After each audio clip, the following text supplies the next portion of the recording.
शन्नो मित्रशं वरुणः शन्नो भवत्वर्यमा शन्न इन्द्रो बृहस्पतिः शन्नो विष्णुरुक्रमः नमो ब्रह्मणे नमस्ते वायो त्वमेव प्रत्यक्षं ब्रह्मासि त्वमेव प्रत्यक्षं ब्रह्म वदिष्यामि ऋतं वदिष्यामि सत्यं वदिष्यामि तन्मामवतु तद्वक्तारमवतु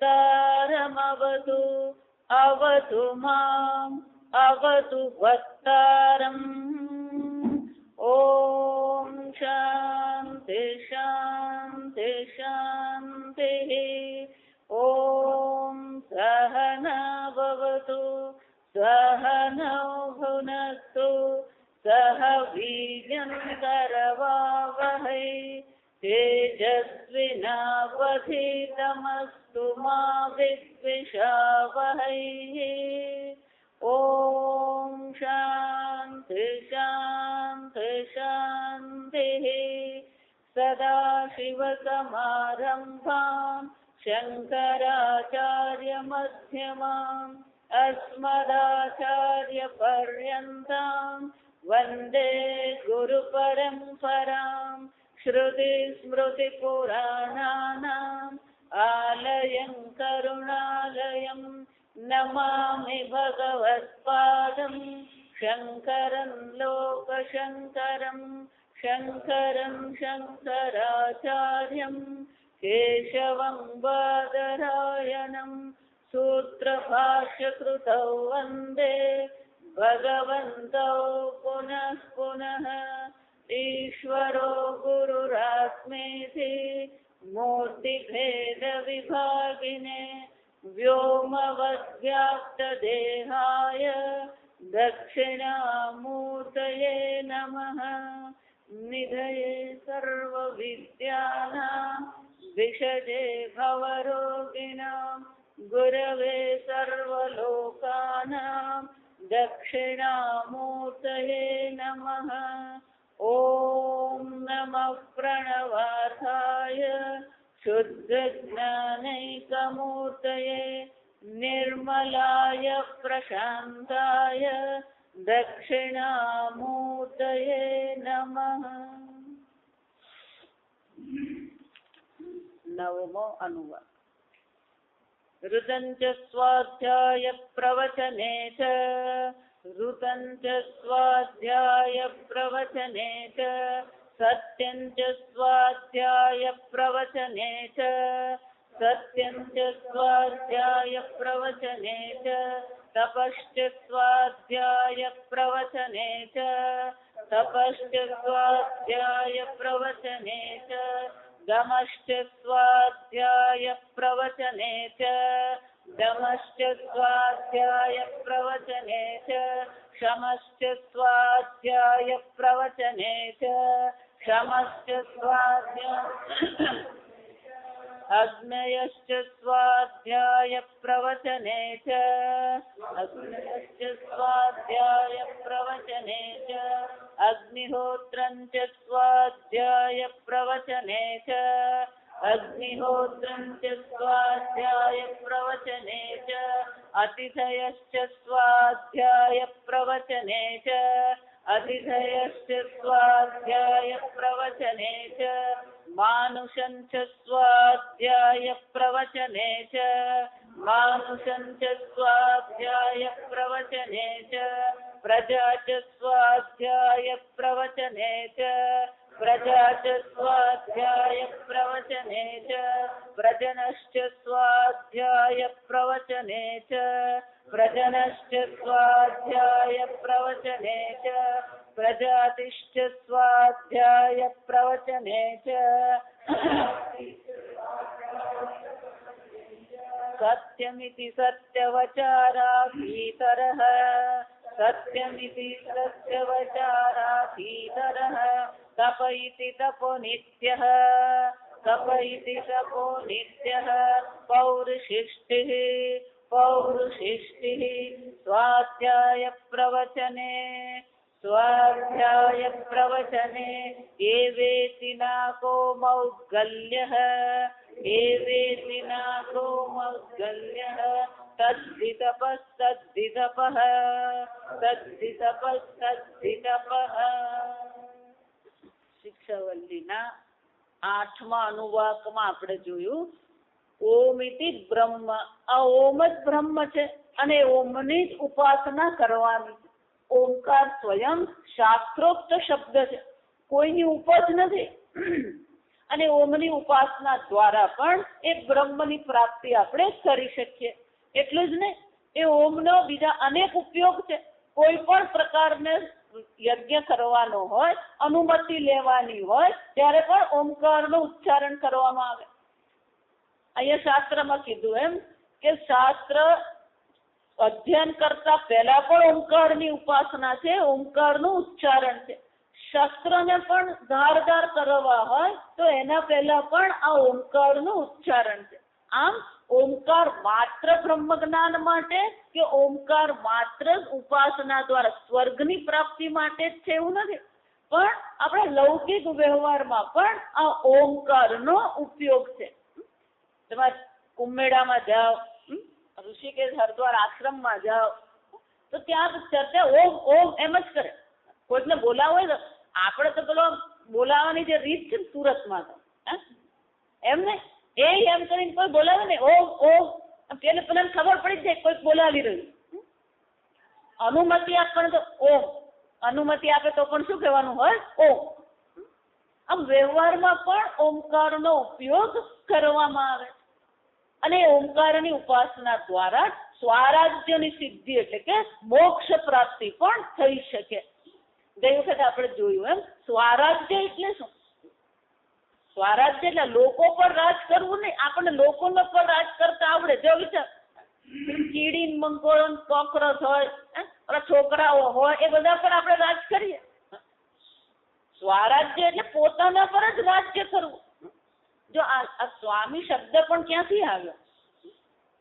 પાણીનીમાં તમે જુઓ તો સ્વામી શબ્દનો પણ અર્થ શું થાય? જો વિચાર, દરેક શબ્દનો પોતાનો મૂળભૂત અર્થ હોય છે. તો કે સ્વામી કોને કહેવામાં આવે? સ્વામી ઐશ્વર્ય. જો વિચાર, જેનું પોતાનું ઐશ્વર્ય છે, શાસન છે, તો કે બીજા પર ને પોતાના પર જ. ગીતામાં એટલે મને જ્ઞાનીનું વર્ણન કરતા પણ ભગવાન શું કહે છે?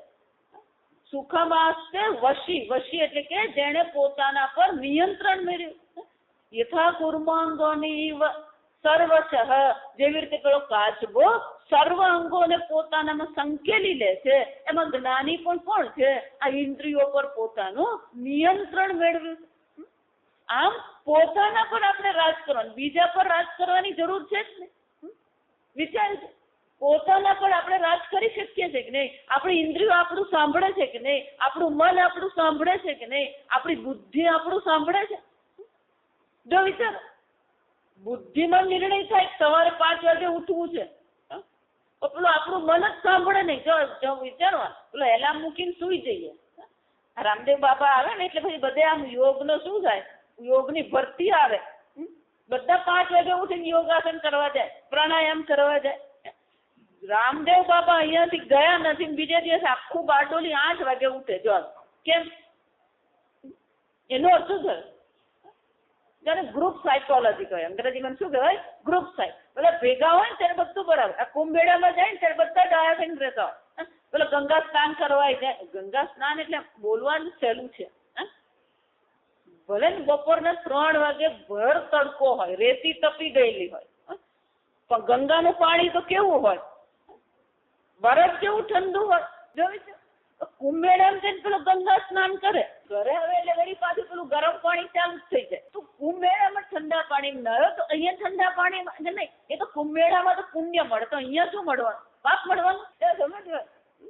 એટલા માટે આ બધા આપણા શાસ્ત્રમાં બધી વ્યવસ્થા છે ને આને માટે જ છે કે તમે પોતાના પર રાજ કરો. સ્વરાજ્ય, સ્વચ્છ રાજ્ય. સ્વરાજ્ય એટલે પોતાના પર પોતાનું જ રાજ્ય હોવું જોઈએ.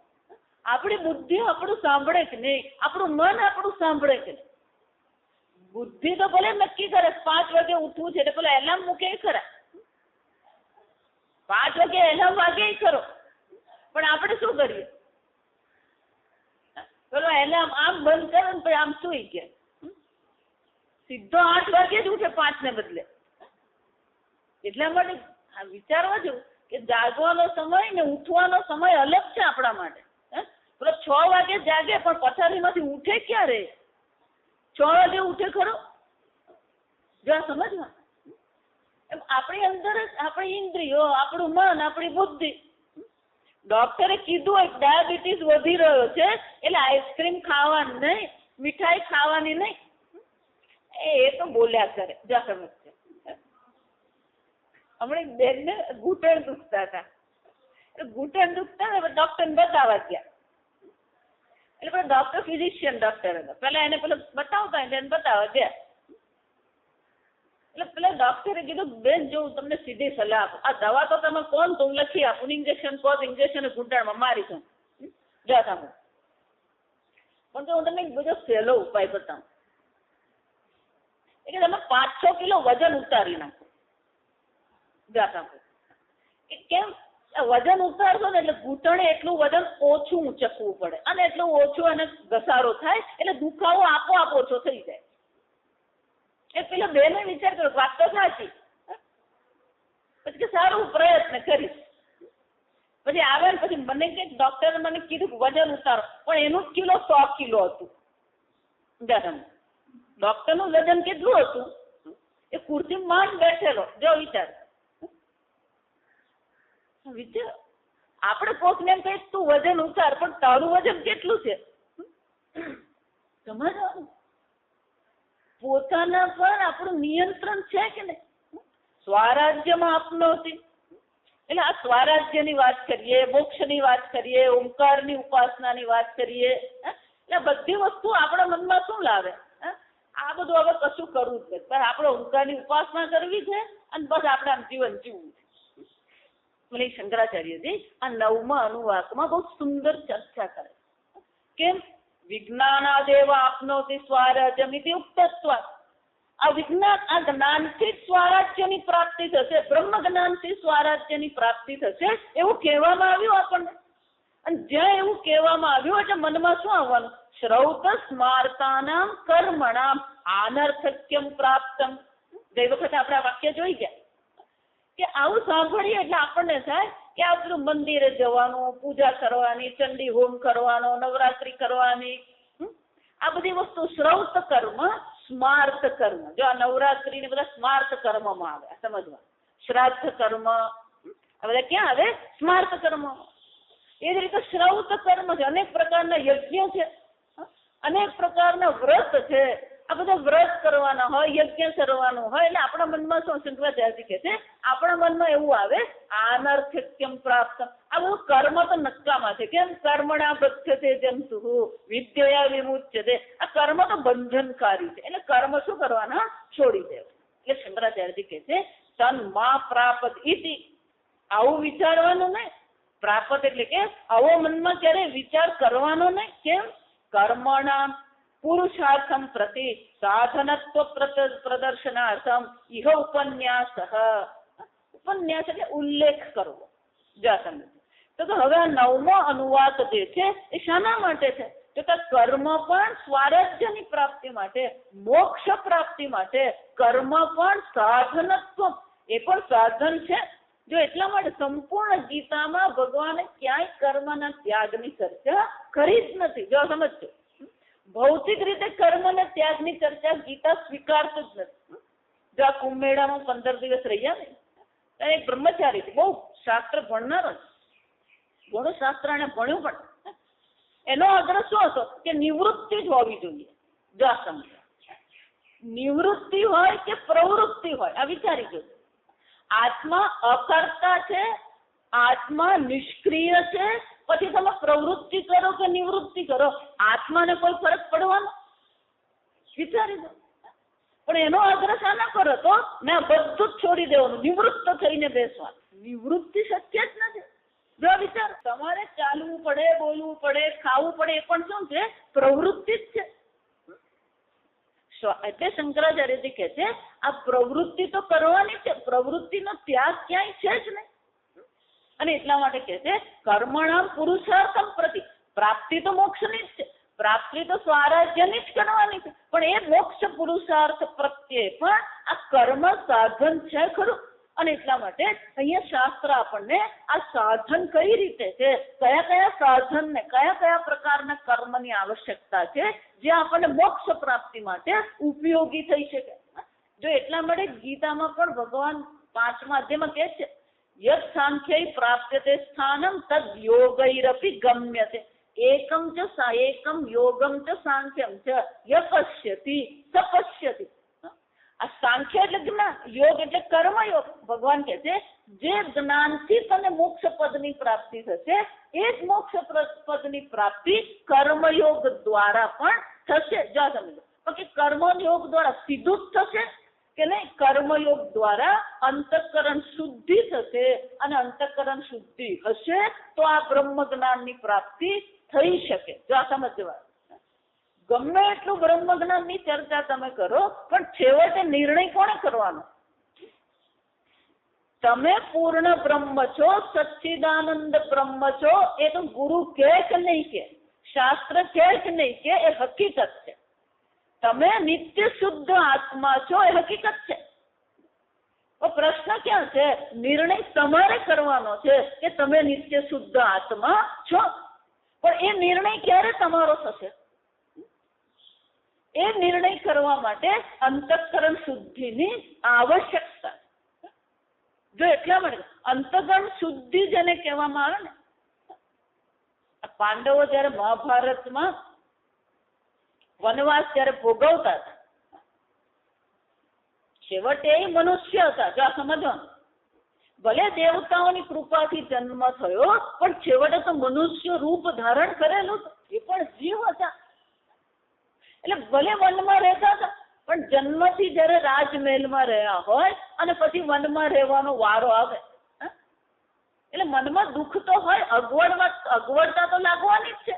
અને જયારે અગવડતાનો અનુભવ થાય ત્યારે મનમાં ક્લેશ આવવાનો જ છે, રાગદ્વેષ આવવાના જ છે. અને એ રાગદ્વેષને કારણે એકબીજા પ્રત્યે પણ શું થતું હતું? દુર્ભાવ જન્મતો. એટલે બધાના મનમાં ક્યાંક ને ક્યાંક ખટકો હતો કે આમ કર્યું હોત તો નહીં થાત, કે યુધિષ્ઠિર જુગાર રમ્યા શું કામ ને, આ કુંતી માતાએ અમને દુર્યોધન એ લોકો મારવા દીધા નહીં, આ કુંતી માતાએ બધાની લગામ પકડી રાખે. એટલે એકબીજા પ્રત્યે મનમાં શું થતું હતું? દુર્ભાવ કેળવાતો. અને એટલા માટે જયારે એ લોકો એક આશ્રમથી બીજા આશ્રમ ફરતા હતા, ત્યાં સત્સંગ કરતા હતા, એક મહાત્માએ જોયું કે એ લોકોના મનમાં શાંતિનો અનુભવ નથી. ભલે વનમાં રહે છે, ભલે ધર્મનિષ્ઠ છે, પણ મનમાં શાંતિ સંતોષનો અનુભવ નથી. જો એટલે કે ગમે એટલું ધર્મનું પાલન કરો, ગમે એટલી તપશ્ચર્યા કરો, ગમે એટલી માળા કરો, ગમે એટલું તમે જપ કરો, ધ્યાન કરો, આ સમજ, પુણ્ય તમને પ્રાપ્ત થશે પણ એ પુણ્ય તમારા ખાતામાં જમા થાય. એ પુણ્ય પેલું એફડી જેવું છે. જો આ વિચાર, એ ફિક્સ ડિપોઝિટ જેવું છે. પેલી એક વાર ફિક્સ ડિપોઝિટ બેંકમાં મૂકીને પછી 7 વર્ષ સુધી શું કરવાનું હોય? એ ભૂલી જ જવાનું હોય. વિચારો. તો એ જ રીતે તમે અહીંયા પુણ્ય મેળવો પણ અહીંયા દ્રષ્ટ ફળ, એને અદ્રષ્ટ ફળ કહેવાય. આ તપશ્ચર્યા કરીએ, જપ કરીએ, ધ્યાન કરીએ, એનું અદ્રષ્ટ ફળ મળે, પણ એનું દ્રષ્ટ ફળ છે કે નહીં? આપણું શાસ્ત્ર કહે છે એનું દ્રષ્ટ ફળ છે. જો બરાબર સમજ, એનું દ્રષ્ટ ફળ શું છે? તો કે એને એક શબ્દમાં અંતઃકરણ શુદ્ધિ કહેવાય. પણ કે અંતઃકરણ શુદ્ધિ કોને કહેવાય? તમારું અંતઃકરણ શુદ્ધ છે કે નહીં કેવી રીતે ખબર પડે? જો આ ગીતામાં તો ભગવાન એક જ શબ્દ વાપરે છે. ભગવાન એક જ શબ્દ કહે છે એને, પ્રસાદમ અધિગચ્છતિ. જો આ શબ્દ પ્રસાદમ એટલે કે પ્રસન્નતા. તમારું મન પ્રસન્ન રહે છે કે નહીં? આ સમજો, અંતઃકરણ શુદ્ધિ એટલે જ્યાં પ્રસન્નતા છે. આપણે તો સવારના પહોરમાં આપણે છાપું નહીં આવે ને તોય આપણી પ્રસન્નતા ઉડી જાય. આપણી પ્રસન્નતા બહુ તરલ છે, આપણું પેટ્રોલ જેવું છે, જરાક ગરમી લાગે એટલે ઉડી જાય. એમ જરા પ્રતિકૂળતા આવી એટલે આપણી પ્રસન્નતા શું થઈ જવાની? વિચાર, તમારું મન પ્રસન્ન કેમ નથી? પ્રશ્ન એ ઉઠાવવાનો છે કે જો તમે આનંદ સ્વરૂપ આત્મા છો અને એ જ આનંદ સ્વરૂપ આત્મા તમારા મન બુદ્ધિમાં પ્રતિબિંબિત થતા હોય તો તમારું મન પણ પ્રસન્ન હોવું જોઈએ. પણ નથી તો એ પ્રશ્ન બહાર નથી પૂછવાનો, પોતાની જાતને પૂછવાનો, મારું મન પ્રસન્ન કેમ નથી? જોયું છે? તમારી અપ્રસન્નતા, તમારું દુઃખ, તમારો વિરોધ, તમારો અસ્વીકાર તમને દુઃખી કરે. જેટલો તમે આ જગતનો વિરોધ કરશો ને, જેટલો તમે અસ્વીકાર કરશો, એટલા જ તમે દુઃખી રહેશો. જો વિચારજો, એ પાંડવોને પણ એ જ હતું, વર્તમાન કાળનો વિરોધ હતો. જો અમેરિકામાં 5 વર્ષ પહેલા એક સરસ પુસ્તક બહાર પડ્યું, એ વાંચવા જેવું ખરેખર, પાવર ઓફ નાવ. એ પુસ્તકનું નામ શું છે? પાવર ઓફ નાવ. નાવ એટલે વર્તમાન કાળ. આ વર્તમાન કાળમાં આપણે જીવી શકીએ છીએ કે નહીં? તમારી પાસે જે છે એ અત્યારની ક્ષણ છે. આ ક્ષણમાં જો તમે યોગ્ય રીતે જીવન જીવશો તો તમારો ભૂતકાળ સુધરી જશે. આ ક્ષણમાં જો તમે યોગ્ય રીતે જીવન જીવશો તો તમારું ભવિષ્યકાળ પણ શું થશે? એટલે ભૂતકાળ પણ પહેલા વર્તમાન હતો અને ભવિષ્યકાળ પણ આવશે. ત્યારે કઈ રીતે આવશે? ભવિષ્યકાળ તરીકે આવશે કે વર્તમાન કાળ તરીકે આવશે? વર્તમાન કાળ તરીકે. તો તમારો વર્તમાન કાળ જ બરાબર નથી. વર્તમાન કાળમાં જ અસ્વીકાર છે. બુઢિયા બાબા વૃંદાવનમાં થઈ ગયા. એક સાધુ ખૂબ તપશ્ચર્યા કરી, એમની પાસે ગયો, महाराज जी इतनी तपस्या करते हैं, इतनी जप करते, भगवान दर्शन नहीं देते हैं, भगवान कहाँ है? जा विचारे. बुढ़िया बाबा बहुत सुंदर जवाब आपका. अभी यहाँ तेरे सामने जो है वो ईश्वर है. जा विचार. ગીતામાં પણ ભગવાન શું કહે? માયા તતમિદમ સર્વમ જગદવ્યક્ત મૂર્તિના. હું આ સંપૂર્ણ જગતમાં વ્યાપ્ત છું. અખિલ બ્રહ્માંડમાં એક તું શ્રી હરિ, પવન તું, પાણી તું, ભૂમિ તું, ભૂધર. તો તમારી સામે અત્યારે જે છે એ કોણ છે? ઈશ્વર જ છે. તમને ઈશ્વર દેખાતો નથી અને તમે દુઃખી થાવ છો. વિચારજો, કયા ઈશ્વરને તમે શોધો છો? સાતમા આસમાન પર બેઠેલો ઈશ્વર? ભવિષ્યકાળમાં ઈશ્વરને શોધો? ભૂતકાળના ઈશ્વરને શોધો તમે? બુઢિયા બાબાએ શું કીધું? આ વર્તમાનમાં જે છે એ પણ કોણ છે? ઈશ્વર જ છે. ઈશાવાસ્ય ઈદગુમ સર્વમ. આ સંપૂર્ણ જગત કેવું છે? ઈશ્વર બુદ્ધિથી આચ્છાદિત કરવા યોગ્ય છે. કેમ? સ્વયં ઈશ્વર છે જ. આગળ આવશે જ આ બીજા અનુવાદમાં બ્રહ્માનંદ વલ્લી કે ઈશ્વરમાંથી જ આ જગતની ઉત્પત્તિ થઈ, ઈશ્વર દ્વારા જ આ જગતનું પાલન થઈ રહ્યું છે. યત પ્રવૃત્તિ ભૂતાન યેન સર્વમિદમ તદમ. ગીતામાં પણ ભગવાન કહે છે જેમાંથી આ જગતની ઉત્પત્તિ થઈ, જેના દ્વારા આ જગત વ્યાપ્ત છે. તો જેમાંથી એ પાંચમી વિભક્તિ આપણને શું દર્શાવે? ઘડો માટીમાંથી ઘડો બન્યો, તો જયારે ઘડો છે ત્યારે પણ એ કોણ છે? માટી છે કે નથી? રૂમાંથી કપડું બન્યું, તો કપડું બન્યા પછી પણ રૂ ઉડી ગયું. સમજો, આ પાંચમી વિભક્તિ જ કામની છે. યત જેમાંથી આ જગતની ઉત્પત્તિ થઈ એ ઈશ્વર છે. વિચાર, તો આ જગત અને ઈશ્વર બે છે? માટી અને ઘડો બે છે? ઘડો માટી છે. લહર ઢૂંઢે લહર કો, કપડા ઢૂંઢે સૂત, જીવ ઢૂંઢે બ્રહ્મ કો, તીનો ઊત કે ઊત. ઊત કે ઊત એટલે મૂર્ખાનો સરદાર જહન. કોને શોધી રહ્યા છો? કઈ પ્રસન્નતા, કયો આનંદ તમે શોધી રહ્યા છો? તમારું સ્વરૂપ છે, તમે પોતાને જ શોધી રહ્યા છો. પણ આપણે જે વિક્ષેપ છે, અસ્વીકાર છે, વિરોધ છે, એ આપણને બહિર્મુખ રાખે છે. નામ અને રૂપ પર આપણી દ્રષ્ટિ પડેલી છે. એ નામ રૂપ પરથી આપણી દ્રષ્ટિ હટતી નથી. ઘડો નામ રૂપ છે. ઘડો બને અને ઘડો તૂટે, પણ માટી કેવી છે? કોઈ નામ અને રૂપ છે જ નહીં. એમ ઈશ્વર નામ રૂપ રહિત સચ્ચિદાનંદ બ્રહ્મ છે. પણ એને જાણવું હશે તો શું કરવું પડશે? અને ટીકાકાર બહુ સરસ કહે છે કે આ કર્મ અને ઉપાસના બંને જરૂરી છે. કેમ? પ્રતિબંધમ ઉપાસના. કારણ કે આપણી બુદ્ધિમાં અનેક પ્રકારના પ્રતિબંધ છે. પ્રતિબંધ એટલે વિઘ્ન કહેવાય, અડચણ કહીએ આપણે એને. નડતર અને અડચણ છે. જો વિચારી તમારા ને ઈશ્વર વચ્ચે કેટલું અંતર? કાળતઃ તમારા ને ઈશ્વર વચ્ચે કોઈ અંતર છે? દેશતઃ જ્યારે સંપૂર્ણ જગત ઈશ્વરમાંથી ઉત્પન્ન થયું તો તમારે અને ઈશ્વર વચ્ચે અંતર કેટલું? દેશતઃ અંતર છે, કાળતઃ અંતર છે, વસ્તુતઃ અંતર છે નથી. છતાં પણ આપણને તો ઈશ્વર કેવો લાગે? પ્રત્યક્ષ છે કે પરોક્ષ છે ઈશ્વર આપણામાં? ઈશ્વર પરોક્ષ છે. વિચાર, ગીતામાં ભગવાન કહે છે ઈશ્વર સર્વભૂતાનાં હૃદયે અર્જુન તિષ્ઠ. સર્વના હૃદયમાં એ ઈશ્વર હું તરીકે અભિવ્યક્ત થઈ ગયો. સ્ફુરતિરુત સ્વયં પરમ પૂર્ણ સત અહમ તયા. આ હું પણ ઈશ્વર જ છે.